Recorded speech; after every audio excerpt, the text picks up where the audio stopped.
The final chapter of Stranger Things is on the horizon, and it promises to answer everything. We're going deep into the 4 biggest details and theories that define the end of this story.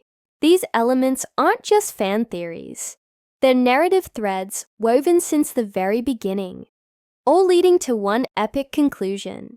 First, let's talk about the curse of Will Byers. The entire saga will come full circle, focusing back on the boy who started it all. Remember, the Upside Down is a snapshot, a place frozen in time on the very day Will was taken. This is no accident. Season 5 is set to finally reveal why he is the linchpin in this cosmic war.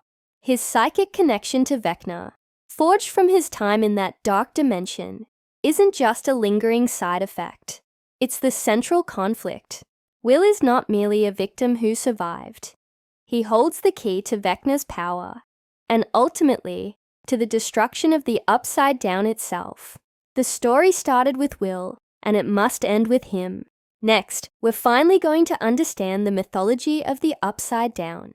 The Duffer Brothers have confirmed that the final season will pull back the curtain on this terrifying realm, explaining its origins and its rules. It's not just a random dimension filled with monsters. It's a dark reflection of Hawkins, a world shaped and molded by the twisted mind of Henry Creel. The final episodes will explain the true nature of the Mind Flayer, the source of Vecna's godlike power, and how this shadow world operates. By defining the mythology, the writers are transforming the Upside Down from a place of incomprehensible horror into a puzzle, one that the party can finally figure out how to solve for good. This brings us to the party's Dungeons & Dragons prophecy. Will's prophetic painting from Season 4 wasn't just a heartfelt gift.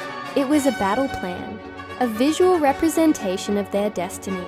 Each member of the party will step into the role they were always meant to play.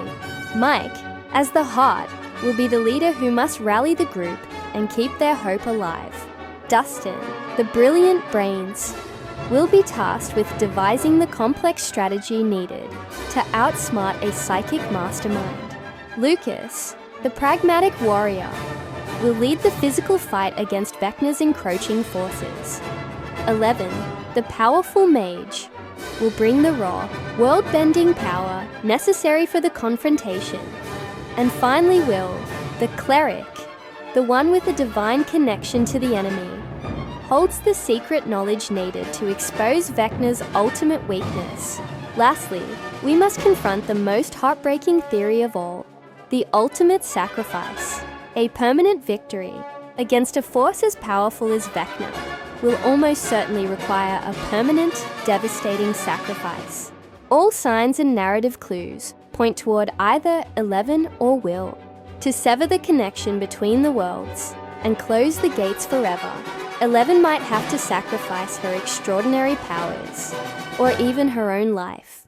Alternatively, because Will's very being is intertwined with the Upside Down, he may have to sacrifice himself to destroy the part of that dimension that is inextricably bound to him. The ending will not be simple.